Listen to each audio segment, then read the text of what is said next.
नमस्कार मित्रमंडळींनो, तर आपल्या चॅनलवर नवीन असाल तर चॅनलला सबस्क्राईब करून घ्या. तर आजच्या भागामध्ये इकडे आता जी मंजू आहे, आता मंजूला खूप त्रास होत असतो, खूप चक्कर येत असतात. तरी पण आता त्या पूर्वा मॅडम त्यांना सुट्टी देत नाही. तर आता सत्या सगळे रिपोर्ट आणतो, पण ती रिपोर्ट पण फाडून टाकते. आणि त्यानंतर आता सत्याला खूप राग येतो. सत्या म्हणतो की असं नाही जमणार, आता मी आरोग्यमंत्र्यांनाच फोन करतो. आणि सत्या आरोग्यमंत्र्यांना फोन करतो आणि आता फोन करून लगेच तो म्हणतो की हे बघा, तुम्हाला काहीतरी सांगायचं आहे साहेब, लवकरात लवकर तुम्ही या भवानीनगर पोलीस स्टेशनला या, असं म्हणतात. आणि आता लगेच ते म्हणतात की ठीक आहे. आणि आता तिथे म्हणतात आम्ही इथूनच चाललो आहे, येतो आम्ही तिकडे, आणि असं म्हणतात. आणि ते पण आता तिथे पोलीस स्टेशनला येतात. तिथे आल्यावरती आता ते म्हणतात काय झालंय. तर आता सत्य ते त्यांचं स्वागत करतो, त्यांना बसायला खुर्च्या देतो. सत्य त्यांच्या समोर बसतो आणि ते म्हणतात की काय झालं होतं. तर आता लगेच सत्य म्हणतो की हे बघा ना, असं कोणता कायदा आहे हो, आणि असं कुठं लिहिलं आहे की एखादं जर आजारी असलं पेशंट आणि त्याने ड्युटीवर यायचंच, आणि आम्ही त्याला मेडिकल रिपोर्ट, त्याचे मेडिकल सर्टिफिकेट पण आणलेत, पण ती मेडिकल सर्टिफिकेट काय झालं माहिती का, त्या मेडिकल सर्टिफिकेटमध्ये पण त्यांनी असंच केलं. त्या म्हणे का खाजगी दवाखान्यातल्या नाही चालत, प्रायव्हेटमधले अजिबात आम्ही घेणार नाही, फाडून टाकले त्यांनी. आणि त्यांनी डायरेक्ट आम्हाला सरकारी याच्यातून आणायला सांगितलेत, असं म्हणतो सत्या. तर आता लगेच असं कुठं लिहिलं आहे, कोण म्हटलं तुम्हाला असं आहे सत्यजितराव, अहो तुम्ही काय बोलताय सत्यजितराव. तर आता लगेच सत्या म्हणतो की हो, विचारा तुम्ही ते कुणाला पण. बलमा म्हणतो की हो साहेब, हे असंच झालं आहे, हे खरं सांगतोय सत्या. अहो ह्या पूर्वा मॅडमनीच हे सगळं केलंय. तर काय पूर्वा मॅडमनी, काय हो काय आहे हे सगळं, आणि काही कळतं की नाही तुम्हाला, खूप मोठी चूक केली आहे तुम्ही. अहो एवढं मोठं पेशंट तुमच्या समोर असताना तुम्हाला काय पुराव्याची गरज होती, काय मेडिकल सर्टिफिकेटची गरज होती. अहो एवढा मोठा पुरावा म्हणजे पेशंट तुमच्या समोर आहे, ते पेशंटकडे लक्ष द्यायचं सोडून तुम्ही असं काय लक्ष देत आहे की पुरावे पाहिजे हे पाहिजे. अहो तुम्ही यांच्याकडे लक्ष द्या ना. अहो काय हालत आहे बघा त्या पेशंटची. अहो काही कळतं की नाही तुम्हाला, असं कुणी कुठं लिहिलं आहे का, चुकीचं वागताय तुम्ही, तुम्हाला सस्पेंड करताय करू नाही तर आम्ही.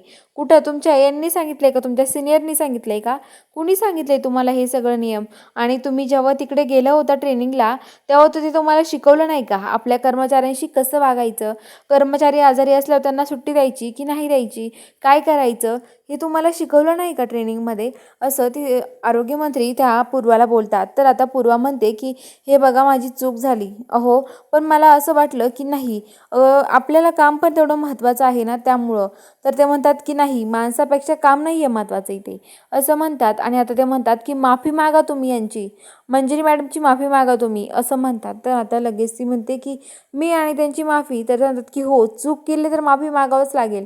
आणि आता मंजूची माफी मागायला सांगतात. मंजूची आता लगेच ती माफी मागते आणि म्हणते की चुकलं माझं, मी असं करायला नको होतं, सॉरी, असं बोलते. आणि आता लगेच सत्याला पण खूप आनंद होतो. आता ते आरोग्यमंत्री म्हणतात चला येतो पुढच्या वेळेस सत्यजित राहू, पण आपलं सगळं नियोजन झालं पाहिजे, आपलं सगळं बसूयात आपण मस्त सगळेजण. आणि हे बघा, तुम्ही काळजी करू नका, सत्या म्हणतो. तर आता ते म्हणतात येतो आम्ही.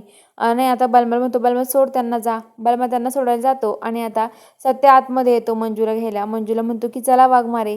काय पूर्वा मॅडम, मग कळले नियम कसे असतात ते, की नाही अजून, असं म्हणतो. आणि आता मंजूला घेऊन बाहेर येतो, गाडीत बसवतो.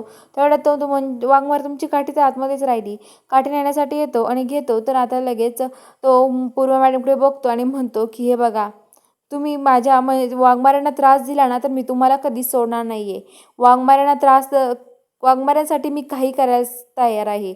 इकडची दुनिया तिकडे पण करू शकतो, त्यामुळे तुम्ही पुढच्या वेळेस वाघमाऱ्यांना त्रास देताना विचार करून द्या, असं सत्या म्हणतो. आणि आता तिथून मंजूला घेऊन घरी यायला निघतो. तर इकडे आता जी मम्मी साहेब असतात, त्या मम्मी साहेब आता आवरतात, सपना आवरते. आणि आता त्या पोलीस स्टेशनला यायला निघतात. दोघीजणी आवरून पोलीस स्टेशनला येतात, हार गुच्छे फुलांचे घेऊन येतात. आणि आता सगळेजण मम्मी साहेबांचा विजय असो घोषणा देतात. मम्मी साहेब म्हणतात की माझी निवडणूक आहे का, मी निवडणुकीला उभा आहे का, माझ्या का घोषणा देतात आहे तुम्ही, अहो काय चाललंय, बंद कराय घोषणा, असं म्हणतात. आणि आता मम्मी साहेब म्हणतात की चला आतमध्ये. आतमध्ये जाऊन बघतात तर इकडं ते जी हे असते पूर्वा, तिला खूप राग आलेला असतो. तिला माफी मागायला सांगितलं त्यामुळे खूप राग येतो. ती सगळ्या फाईल आणि ते फेकून देते. मम्मी साहेबांनी ते त्या फाईल बघतात, म्हणतात काय झालंय. तर आता मम्मी साहेबांनी देतात आणि म्हणतात गेले का आरोग्यमंत्री, जाऊ द्या, पण तुमच्या स्वागतासाठी आणलं आहे आम्ही फुलं, हार आणि ते. तिला हार आणि ते घालायला लागतात, शॉल घालायला लागतात. तिला खूप राग येतो. ती म्हणते की जा तुम्ही इथून, काय चाललंय तुमचं हे सगळं काही? मी तुमच्यासाठी आलेत का इथे? असं म्हणते आणि मम्मी साहेबांना त्यांना खूप ओरडते. तर तिला खूप राग आलेला असतो त्या सत्यांचा. ती म्हणते सत्याला मी कधीच सोडणार नाहीये असं बोलते. तर चला बघूया आता पुढील भागात काय ट्विस्ट असणार आहे. बघायला चॅनलला सबस्क्राईब करून घ्या.